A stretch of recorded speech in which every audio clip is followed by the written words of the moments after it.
पाक Iran gas pipeline मंसूबे के हवाले से जिसमें अहम पेशरफ्त हुई है। काबीना कमेटी ने पहले मरहले में 80 किलोमीटर पाइपलाइन तामीर करने की मंजूरी दे दी है। 3 days later, पाक ईरान गैस पाइपलाइन का मंसूबा एक बार फिर खटाई में पड़ गया। अमेरिका ने पाक ईरान गैस पाइपलाइन मंसूबे पर खदशात का इजहार कर दिया है। तो पाकिस्तान ने उन तहफ़्फ़ुज़ात को एक्सेप्ट किया और उसके बाद वेरी पोलाइटली ये बताया जा रहा है सोर्सेज फॉरेन ऑफिस के कि ईरानियन हुकूमत को इस बात से मुत्तला कर दिया गया कि ये जो गैस पाइपलाइन का प्रोजेक्ट जो हम लेना चाह रहे थे वो हम अमेरिका के कंसर्न्स की वजह से नहीं ले सकेंगे। हमने ईरान को फिर जवाब दे दिया कि पाण अमेरिका बहादुर नहीं मान, पार्टी बदल लिया साला। वेरी इंटरेस्टिंगली दूसरी जानिब अफगानिस्तान और ईरान के बीच एक रेलवे ट्रैक बिछाया गया। अफगानिस्तान ने कोई परवाह नहीं की अमेरिकी सैंक्शंस की, लेकिन ये जो हुकूमत है इन्होंने तो कहा जी अमेरिका बहादुर नाराज़ है तो इसलिए हम तो ये पाइपलाइन नहीं बिछाते और बड़ी खामोशी से ईरान को बता दिया। एक सेक्शन ने सवाल किया अमेरिका के स्टेट डिपार्टमेंट के ऑफिशियल्स से कि आप इस मंसूबे को किस तरह देखते हैं। सैंक्शंस की वजह से ये मंसूबा नहीं हो पा रहा पाक ईरान का, तो आप इसको किस तरह देखते हैं। जिस पर अमरीकी ऑफिशियल ने कहा, उन्होंने कहा कि हमारी इस मंसूबे के हवाले से पाकिस्तान के साथ डिटेल में बातचीत जारी है, लेकिन उन्होंने तफसील देने से इनकार कर दिया। यानी उन्होंने स्ट्रेट अवे ये नहीं कहा कि हम पाकिस्तान पर सैंक्शंस लगा दें। उन्होंने कहा बातचीत जारी है, हम इस पर काम जारी रखेंगे पाकिस्तान के साथ मिलकर। अब पाकिस्तान को इस हवाले से क्या डर है? पाकिस्तान को डर है $18 बिलियन के जुर्माने का।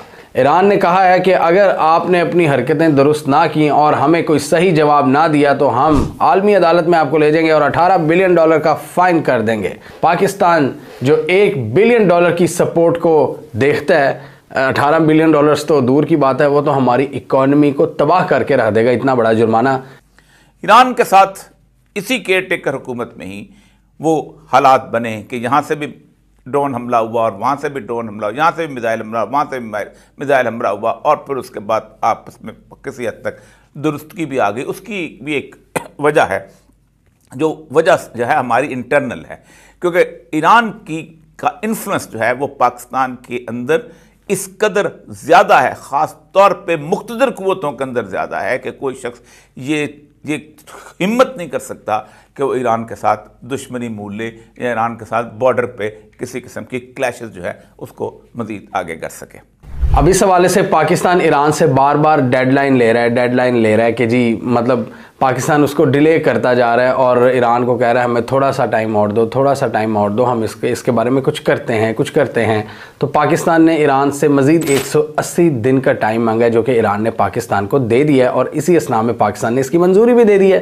सितंबर 2024 तक का टाइम मिला पाकिस्तान को कि पाकिस्तान इस हवाले से जल्द अज जल्द कुछ कर ले पाक ईरान गैस पाइपलाइन प्रोजेक्ट के हवाले से, ताकि पाकिस्तान ईरान की तरफ से किसी भी किस्म के लीगल डिस्प्यूट से बच सके आलमी अदालत में।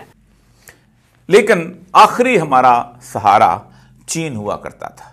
इस केयरटेकर गवर्नमेंट के अंदर हमने पूरी कोशिश की कि हम किस तरह चीन को खुदा हाफिज कह सकते हैं। चीन का CPEC जो था उसका सबसे अहम तरीन मकाम गवादर है।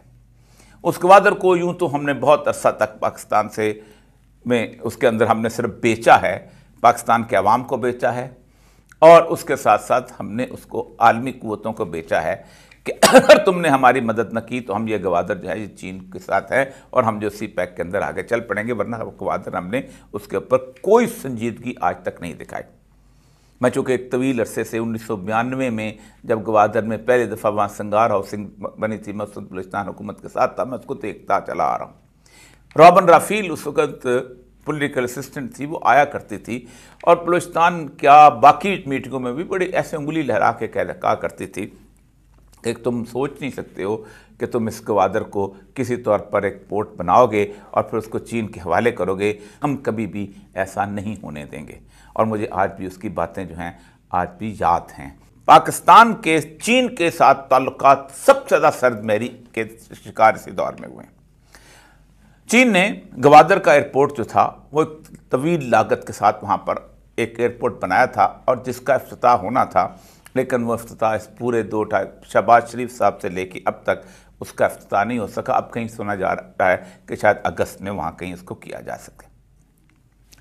पाकिस्तान जो है उसके यहाँ आप बहुत सुना होगा कि सर्कुलर डेट जो है उसका बहुत शोरा होता है कि हमने फलां IPPs का इतने पैसे देने, इतने पैसे देने। इस पाकिस्तान ने तमाम कंपनीज के सर्कुलर डेट जो है उसकी अदायगी कर दी, लेकिन 500 अरब गर्दिशी कर्जे जो हैं वो चीन की कंपनियों के अदा नहीं किए गए।